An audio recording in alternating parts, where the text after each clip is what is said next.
So you've made it to Venice and have done all the must-dos the floating city has to offer. You visited the Basilica di San Marco and went up the Campanile to oversee the city, explore the canals while riding on a gondola, or cross the most iconic bridges over the Grand Canal. And now you are wondering, what else is there to do?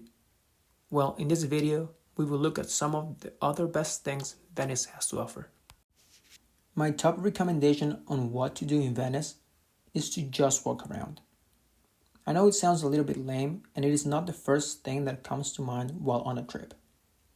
However, even Italians themselves love walking around their cities. There is a term in Italian for walking around the city's main pedestrian areas, called la passeggiata. This word comes from the Italian verb passeggiare, that means to walk. In Italy, people tend to gather around their city's piazzas and iconic streets to go on a walk and socialize. Even though la passeggiata is usually done in the evening, you can twist the rules and start at any time you seem fit. Plus, Venice gives this tradition a uniqueness that no other city can, since walking is the main form of transportation. Trust me, walking around Venice is one of the best experiences in the world, and in my opinion, should be top of your list. The compactness of Venice will allow you to cover a lot of the city very easily. But this doesn't mean you should speedrun it. Instead, take a long time to go through the small alleys and side streets, which more often than not hide the best restaurants and bars in Venice. Places you definitely have to check out include the Jewish ghetto in Cannaregio, claimed to be the first ghetto in Europe, the Arsenale, from where great Venetian expeditions will sail out, the Scuola Grande di San Rocco, considered the Sistine Chapel of Venice, painted by Tintoretto, and the breathtaking views of Venice from San Giorgio Maggiore and Giudecca Islands. To reach San Giorgio Maggiore and Giudecca, you will have to take the Vaporetti, Venice's water bus service. In addition, visiting these less touristy places will allow you to get a much needed break from the massive crowds, which can become quite annoying while on an island and especially under the summer's heat. Yet, there is nothing better than being in Venice during a sunny, blue sky day. Or is there? Oh yes. Yes, there is. Venice at night. What can I say about the Venetian nights? The only word that comes to mind is unreal. There have been few things that have ever left me as speechless as admiring the city of canals during the nighttime. Piazza San Marco after the sun sets is even more beautiful than during the day. Looking over the Grand Canal from one of its historic bridges has a completely different feel. It is just an indescribable experience.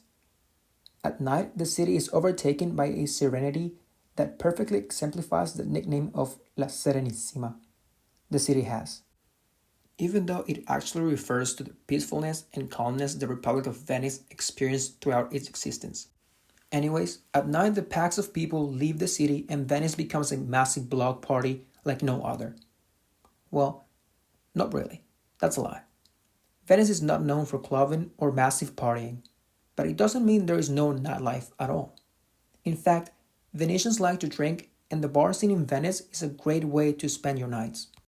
The most popular areas where you can go to drink are Campo Erbaria, Campo Santa Margherita, and Cannaregio.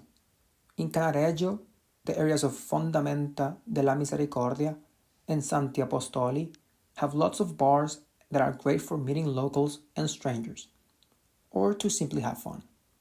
My personal recommendations are the Irish pub Venezia, Times Social Bar, and Al Timon. Alternatively, walk around Cannaregio and you will find a bar that will make your night unforgettable, as if anything about Venice can be forgotten.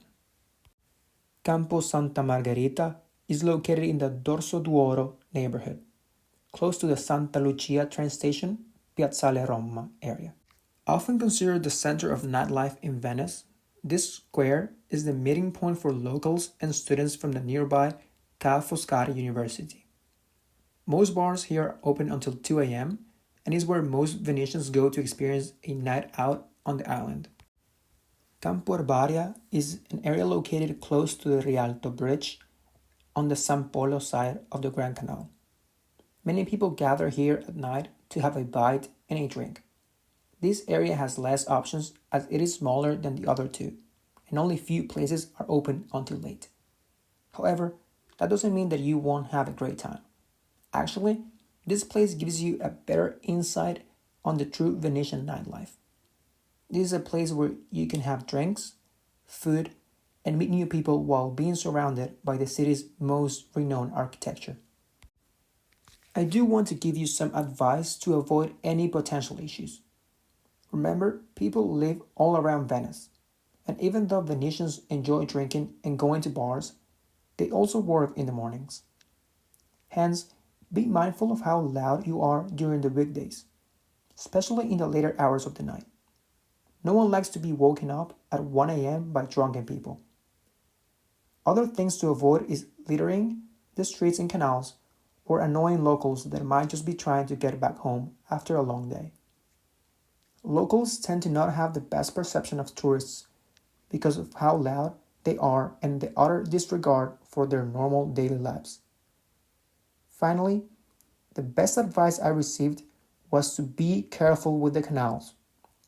It is very easy to fall into a canal at any time of the day, but at night the danger is increased exponentially. Canals under the dark skies are harder to spot, and if you've been drinking, you won't realize you're heading for the canal until it's too late. I myself have been very close to falling into a canal before, so please be extremely careful. Maybe you prefer to leave the confinements of Venice and explore the nearby islands. The municipality of Venice has 128 islands, and although you could visit every single one of them, here are the main ones you should take a trip to. Murano is famous for its handmade glass art, which ranges from jewelry to sculptures. Murano glass is considered the most prestigious glass in the world and one of the most renowned types of crafts. The island has been the home of this coveted type of glass since the 13th century, after all glassmakers from around the Republic of Venice were ordered to move here.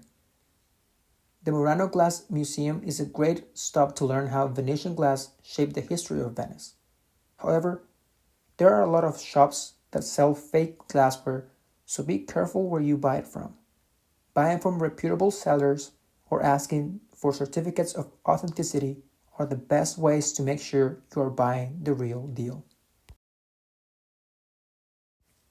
Burano is a small island northeast of Venice that is famous for its colorful houses and lace-making industry. The picturesque houses in Burano come from a tradition where the fishermen would paint their homes in vibrant colors so that they could spot them easily from the Venetian lagoon. Great pictures for social media can be taken here to make all of your friends jealous. Burano is also called the Island of Lace, since lace making in the island dates back to the 16th century. Today, many skilled artisans still hand embroider stunning pillows and fabrics on the island. There is also a lace museum where you can learn how Venice exported lace all over the world. Finally, the island is home to its own Leaning Tower. Well, bell tower. But it is a leaning tower nonetheless. Lido di Venezia is where the first settlements in the Venetian lagoon occurred. The village of Malamocco, located in the middle of the island, dates back to the Roman times. Back then, it served as a port for the nearby city of Padua, called Patavium by the Romans. During the Republic of Venice, it served as the main line of defense against enemy attacks and sea waves that headed for Venice. Nowadays, it's most known for its beaches, of which most are private. Private beaches are easily recognizable by their main feature, the campane, or cabanas, that are usually present in rows. Don't worry, there are also free beaches, but they can get very crowded in the summer or weekends. Anywhere you go and anything you do in your trip to Venice, you will have a great time. The Queen of the Adriatic has it all, from beach resorts to Bacari to gondola rides. Yet, I hope this video helps you finish up your Venice bucket list. If you have any questions, write them down in the comment section and I will try to answer them. Consider subscribing and have a great day.